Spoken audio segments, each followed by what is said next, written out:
Welcome to Journal of a Medical Intuitive. I'm your host, Dr. Jennifer Lisa Vest. This is episode 21, What Your Healing Journey Can Teach You. Now, I know I've been gone for a while. I apologize for the absence, but I have been busy. I have launched my Metatrons Academy online school where you can learn medical intuition from me. And you can find that course at medicalintuitiontraining.com. It took quite a while to translate all of the courses I was teaching live onto an online format where anybody can access it. It's a work at your own pace course, and it's very reasonably priced compared to other courses out there, and it's based on many years of experience. So I do hope you'll avail yourself of that medical intuition course at medicalintuitiontraining.com. I've also been busy planning my book launch for my book, The Ethical Psychic, which is on sale for pre-sale online and will be released October 11th. And I've also been working on my Medical Mystic book. But it's time for another episode, and I wanted to talk about the ways in which your healing journey can help you and teach you. And I'm thinking about this more these days because I've been going through my own healing journey for the last 20 months, and it's been like a refresher course for me in what it's like to be on the other side of the gurney. I've been helping people for many years, and I came to this work as a medical intuitive because of my own healing journey, dealing with medical mysteries and misdiagnosis for many years. And that's really what pushed me into this field. And that's a perfect example of what a healing journey can teach you. One of the things that a healing journey often does for people is it puts them on a new path in life. And so my having all of those ailments starting in my 30s and having all of those difficulties with medical practitioners of various modalities put me onto a new path. And because of that, I'm now a medical intuitive, and I'm now able to help a lot of people. And so I call that the gift of being sick. Most people don't think there's any gift in being sick. When you're in it, you're just miserable. And it's hard to see the silver lining. But this is one of the things that medical intuition brings to the table. It brings this greater consciousness about the deeper meaning of illness. And so I want to talk a little bit about that, both in terms of my personal experience, in terms of what I've learned from my clients. There's four main things I think that getting sick teaches us. One, it teaches us what needs changing in our life. Two, it teaches us what needs removing. Who needs removing? It's often a who. Three, what isn't working? And four, what new path are we meant to be on? How are we being pivoted? So I'll give a couple of examples from my own life. When I was very sick, starting in the 1990s, I was a very healthy person. I was a very fit person who ate a healthy diet and had very healthy habits. I had done my therapy. I had a lot of, healthy activities that were just normal for me, like running a few times a week and eating fruits and vegetables, following a vegetarian diet, avoiding fast food, avoiding soda, not smoking cigarettes or drinking alcohol. I had a lot of healthy habits, right? And a habit's not the same as, an occasional practice. A habit is something you do all the time. And I actually had habits, healthy habits. And so I was initially very confused when I got really sick. And so were my doctors, who eventually diagnosed me with a heart condition because I didn't have, what they consider risk factors. And because of that, I had to think more about, okay, if I don't have the regular risk factors, what's causing this? And what I realized was that in my case, a big part of what was causing my condition was overwork and insufficient sleep, and also stress, especially the stress of racism and sexism.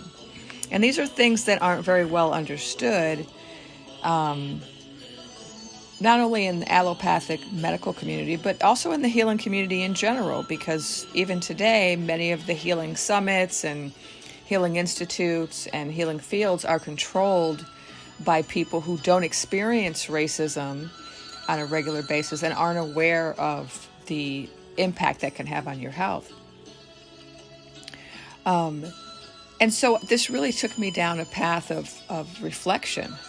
And then when I became a medical intuitive, I started to see so many cases of people who were on these healing journeys, and they didn't necessarily have traditional risk factors or causes. There wasn't a clear explanation for why they were sick. And that's why they end up coming to see me, right? The people with medical mysteries go see medical intuitives because they've gone to see the traditional practitioners and they haven't gotten answers. And sometimes it's because their causes are not well known. The causes that are causing their condition are not well known in the mainstream healing practice. And so this really has provoked within medical intuition a really deep dive into what really causes illness. And, as I've explained in earlier episodes, illness has multiple causes: physical causes, mental causes, emotional causes, and spiritual causes. And a lot of times people don't get better because they're focusing on only one type of cause. And so a lot of times when people go to doctors, the doctors will only focus on a physical cause. And if there is an emotional cause, then they will say, well, either it's emotional or it's physical. And this happens a lot with female patients, that when they go to the doctor will say, oh, you're just having an illness because of an emotional problem. You're stressed out, or, there's some kind of emotional. And then they'll decide not to run tests or not to actually try to pursue finding out what's physically wrong, because it's like, oh, no, it's emotional. But the reality is illnesses are usually a combination, right? It's usually both an emotional cause and a physical, sometimes an emotional, a physical, and a mental, sometimes emotional, mental, physical, and spiritual. And so figuring out one cause is never going to be enough if there's more than one cause. So a lot of the people that come to a medical intuitive, they've been on really challenging healing journeys.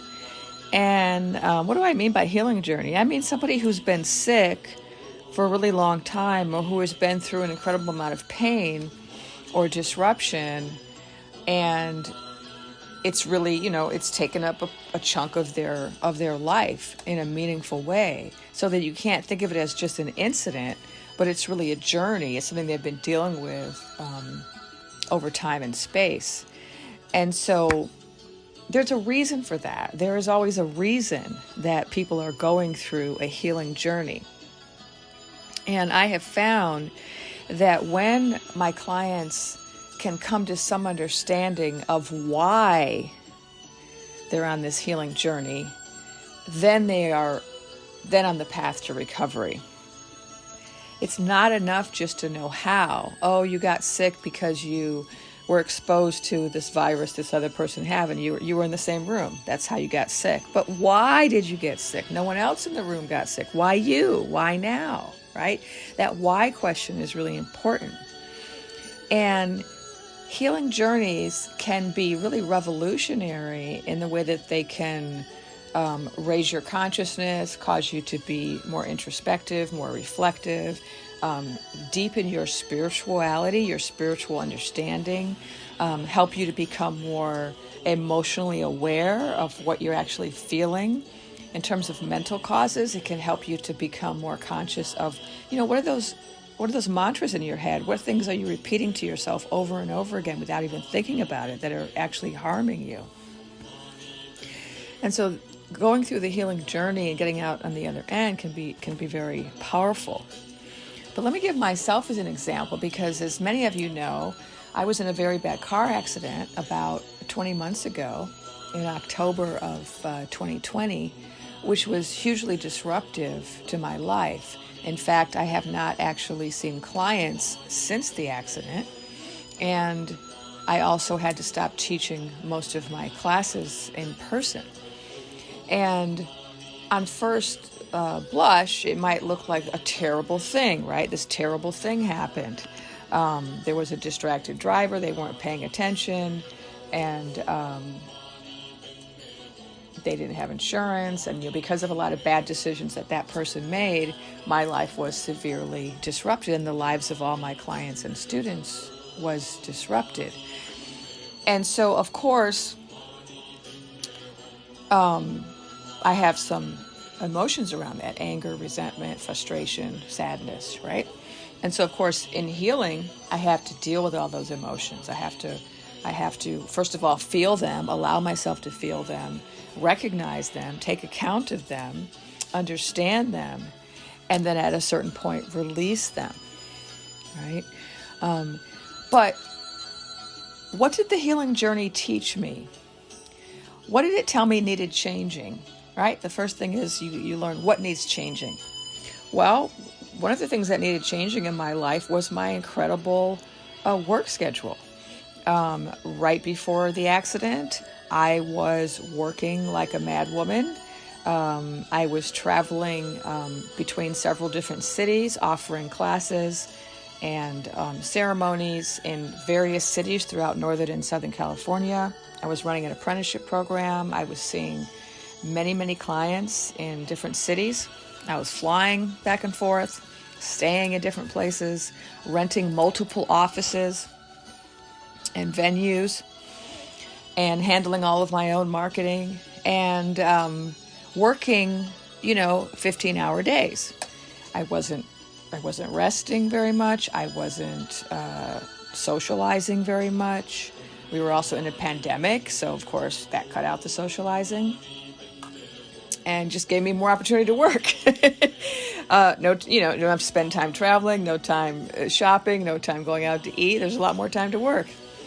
And so one of the things that my accident taught me, that my healing journey taught me, was that one of the things that needed changing in my life was my work schedule. I did not have work-life balance. A second thing, what needs removing, or who needs removing? What I've learned, and what you will often learn if you are dealing with either a long-term chronic illness or a serious disability or injury like I've dealt with, is that it will reveal people to you. People will reveal themselves in the face of your illness or injury.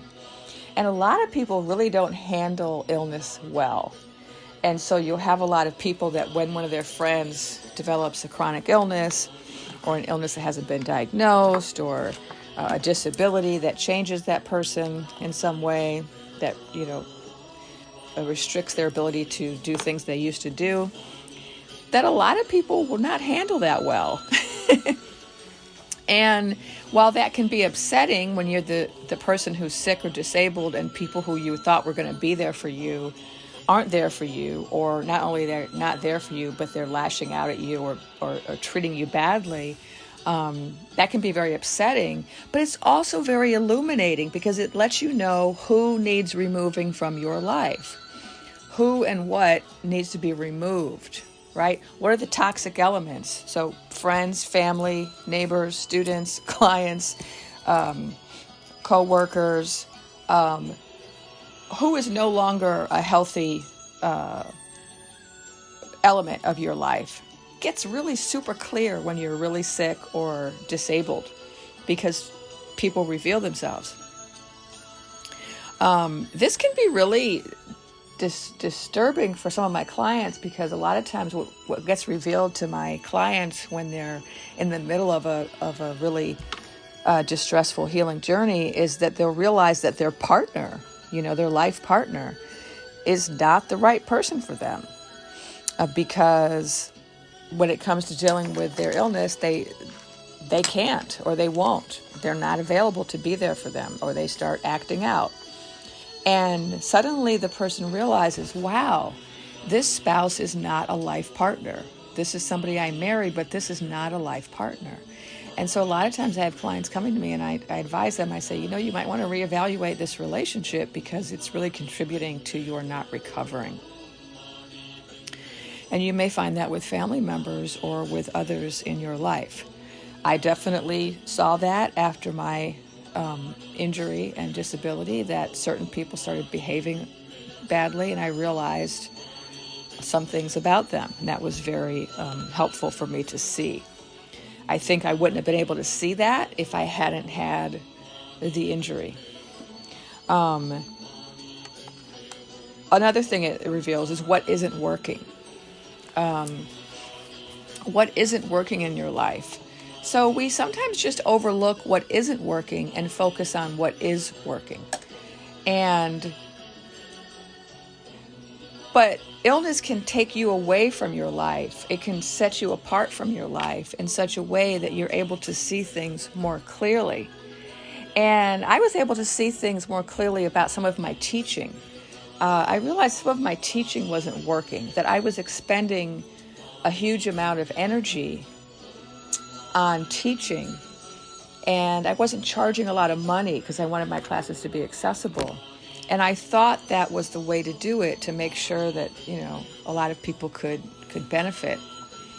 But it wasn't until I got injured and could no longer do that I realized, that wasn't working.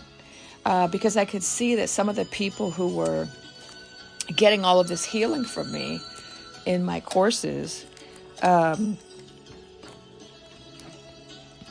was a way in which they weren't really taking responsibility for things in their life, because they could just count on me and getting all this free healing and free advice and cheap training, and it wasn't forcing them to step up. And so I was able, in the context of this long recovery, to see that certain things that I thought were working were not really working. What new path are you meant to get on? That was made really clear to me. I mean, fortunately, I have guides that talk to me very clearly and have talked to me my whole life. And so, of course, as soon as the accident happened, I asked them, why did this happen? And they made it really clear why it happened. And, of course, they've reiterated it over the last 20 months because I had to keep hearing it, because I kept asking. Because even if we have the answer, doesn't mean we listen to it, right? Or doesn't mean we're ready to really hear all of it. And what I was told was I needed to stop seeing clients. I needed to stop doing one-on-one healing. I needed to stop doing all of this live teaching. I needed to stop working one-on-one with all of these students who were all exhausting me. And I needed to work on my books and also work on my global presence.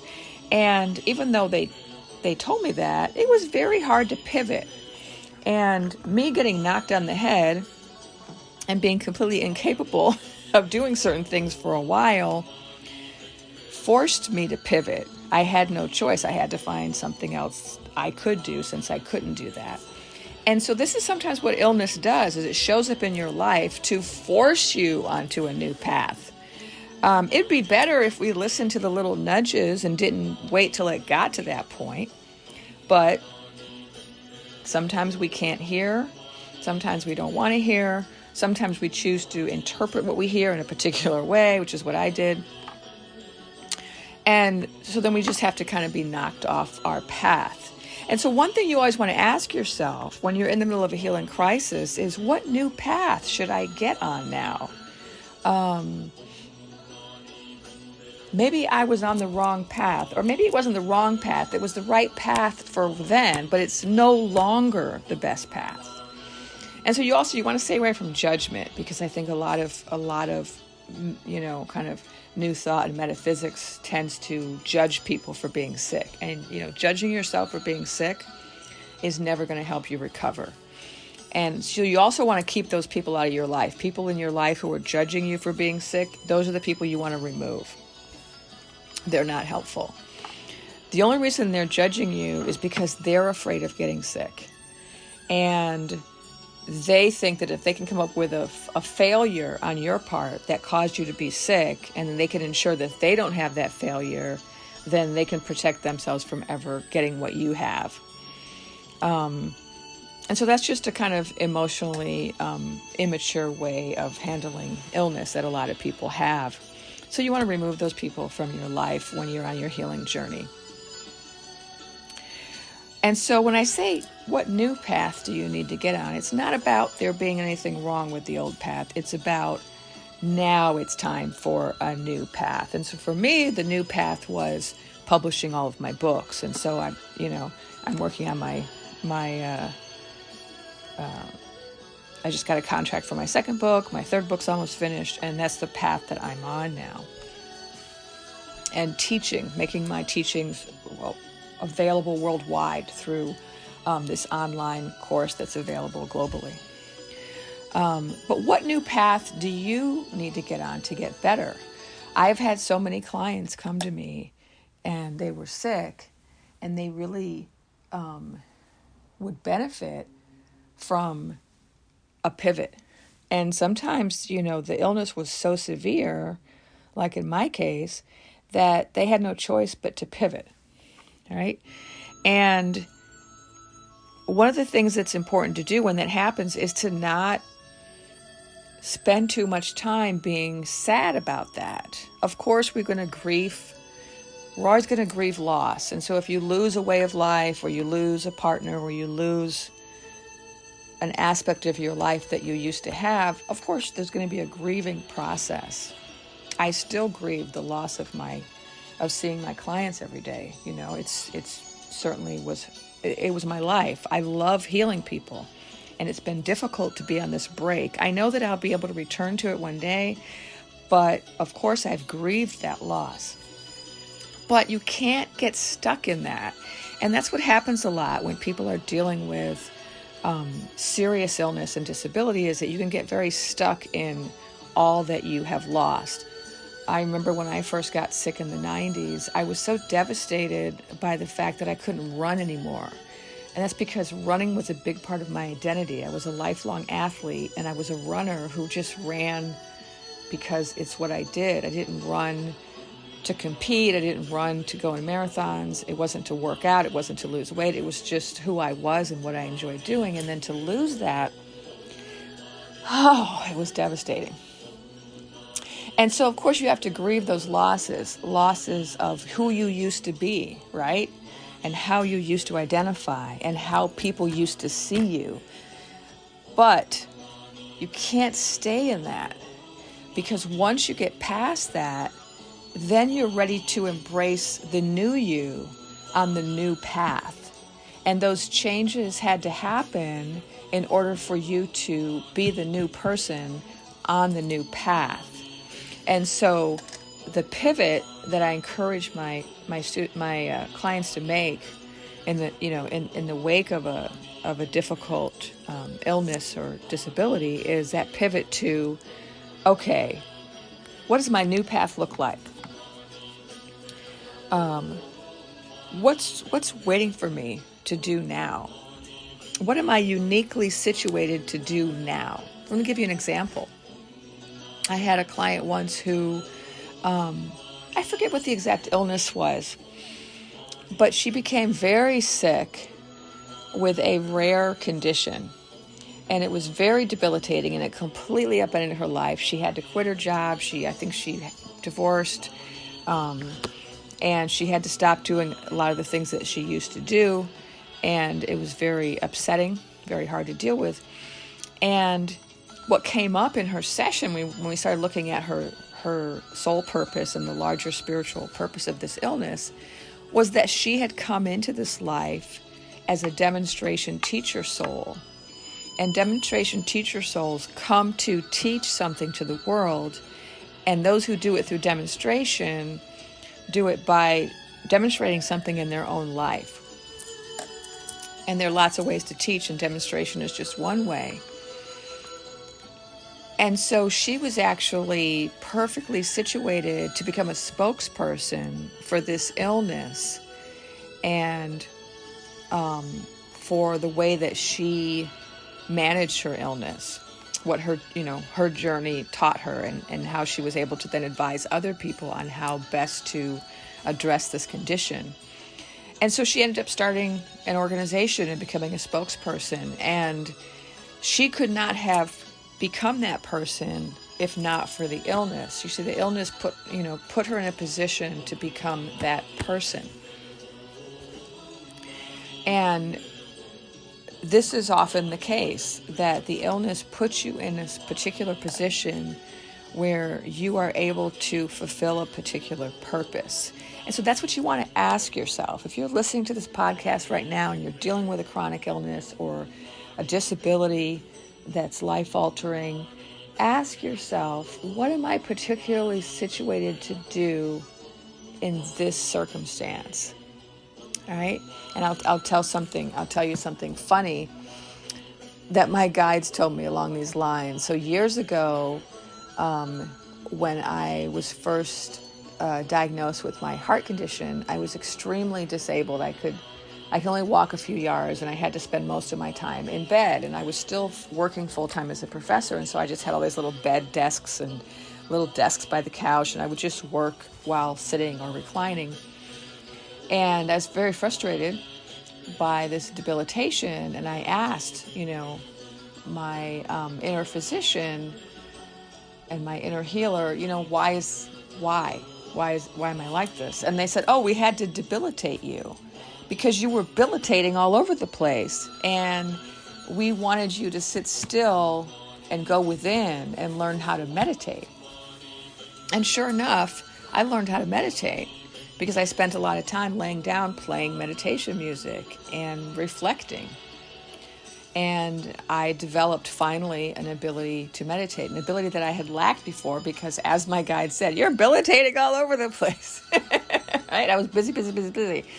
So sometimes life has to stop us for a particular purpose. Now, once I learned how to meditate, I then went on to be able to teach other people how to meditate and to become a meditation leader. The illness uniquely situated me to be able to learn that and do that. And that's going to be the case in any illness, that there's something that you're learning from the experience. Now, sometimes all of the learning isn't happening by the person who's sick, but it's happening by the people around the sick person. And so sometimes what you're doing as a sick person is you are teaching those around you. And so sometimes you may need to recognize, okay, what am I teaching in this state of being? What am I teaching other people? My caretakers, my family, my friends, my witnesses. What are they learning from my experience of disease or disability? Because sometimes that's the role of the healing journey. It's to teach others.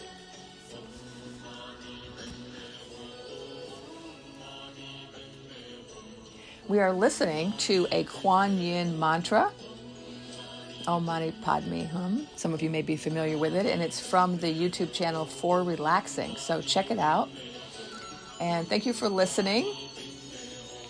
And I will see you next time. This has been Journal of a Medical Intuitive. I'm your host, Dr. Jennifer Lisa Vest.